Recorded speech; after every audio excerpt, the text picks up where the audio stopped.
No grande esquema das coisas, em toda a história da redenção, qual é o seu lugar, qual é o seu papel?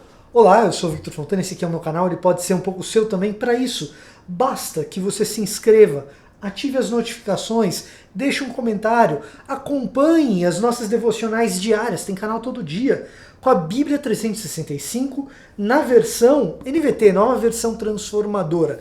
São divisões diárias que você consegue ler a Bíblia inteira ao longo de um ano.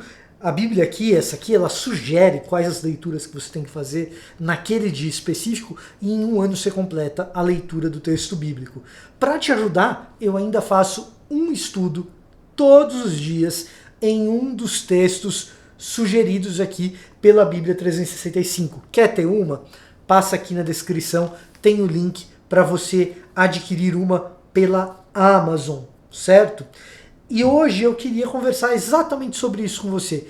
No grande esquema das coisas, no plano da redenção, qual é o seu papel? Para isso, eu queria te convidar a ler comigo no livro de Salmos, o Salmo de número 18, versículos 1 até o versículo 15. Diz assim, e eu vou ler o intertítulo também. Diz assim: ao regente do coral, Salmo de Davi, servo do Senhor. Ele entoou esse cântico ao Senhor no dia em que o Senhor o livrou de todos os seus inimigos e de Saul. Cantou: eu te amo, Senhor, tu és minha força. O Senhor é a minha rocha e a minha fortaleza e meu libertador. Meu Deus é meu rochedo, em quem encontro proteção. Ele é o meu escudo, o poder que me salva, o meu lugar seguro. Clamei ao Senhor, que é digno de louvor, e ele me livrou dos meus inimigos. Os laços da morte me cercaram, as torrentes de destruição caíram sobre mim. A sepultura me envolveu em seus laços. A morte pôs uma armadilha em meu caminho. Em minha aflição clamei ao Senhor, sim, pedi socorro a meu Deus. De seu santuário ele me ouviu. Meu clamor chegou aos seus ouvidos. Até aqui, isso é um pedido de socorro. É um relato de alguém que está com a vida em risco e que pede a Deus, olha, só o Senhor pode me salvar. E de fato, se a gente pensa na vida de Davi, quando ele era perseguido por Saul, a única coisa que ele poderia é depositar a sua confiança de que ele seria salvo pelo próprio Deus, porque ele estava diante da perseguição das tropas do rei. O rei estava atrás da cabeça de Davi. Todas as tropas do seu povo estavam atrás da cabeça de Davi. Davi não tinha lá muitas chances.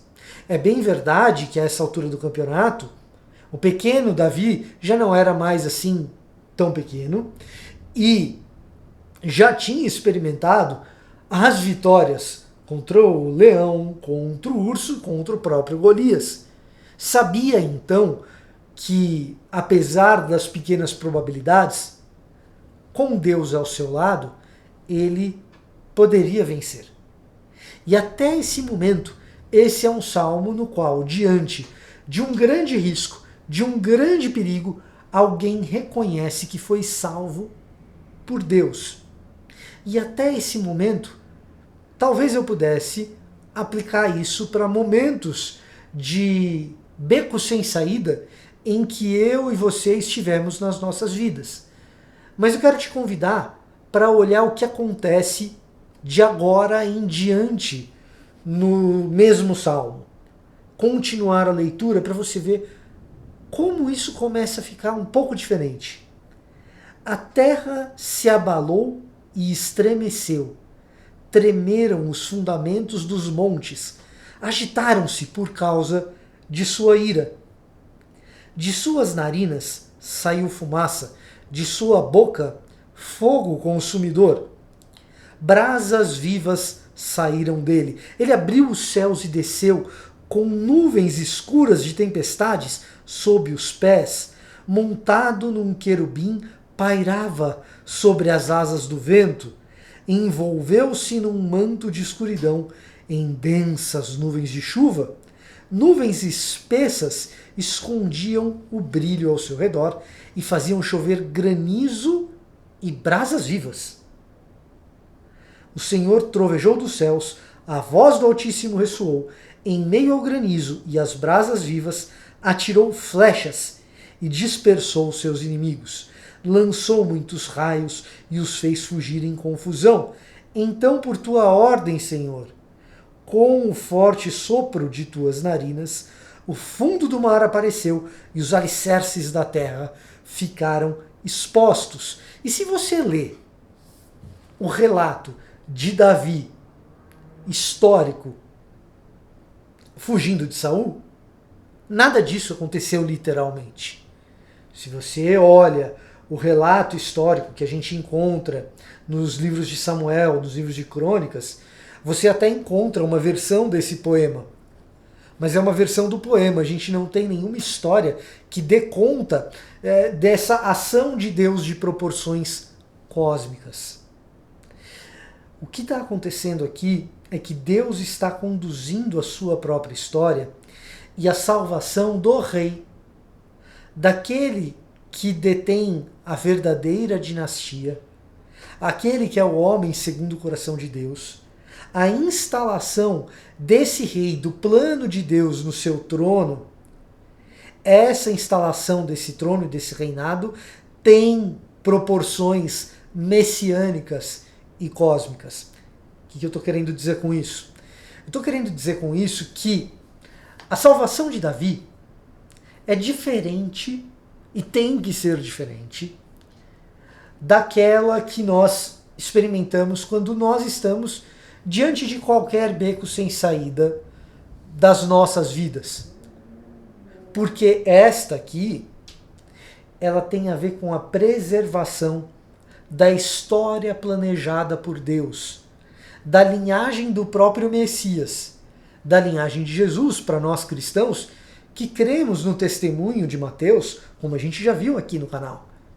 O testemunho de Mateus que diz que Jesus é da dinastia, ou da descendência, ou da genealogia de Davi e de Abraão. E aqui, essa genealogia messiânica do verdadeiro rei, que consertará todas as coisas, é o que está sendo preservado. E por isso, preservar a vida de Davi significa Deus agir fazendo uma grande tempestade, os montes estremecendo, o alicerce do mundo vindo à tona, e as águas e os oceanos, que são as maiores representações do caos na Bíblia hebraica, sendo colocadas sob controle. Isso não diz respeito à minha vida e à sua vida. Isso diz respeito à vida da dinastia messiânica. E se eu pegasse esse texto aqui e aplicasse diretamente na minha vida ou diretamente na sua, eu estaria tirando esse texto do seu devido contexto. Agora, se a aplicação direta é inadequada, a percepção de qual é o nosso lugar nessa história, essa sim tem adequação, essa sim é propícia. Qual seja? É a percepção de que Deus corrige, ou melhor, controla, ou melhor, conduz o caminho da sua própria história para desempenhar a salvação necessária para todo aquele que crê. Deus não mede esforços e pode até mesmo agir contra o rei, Saul, no caso, para que seja preservado o seu plano redentivo.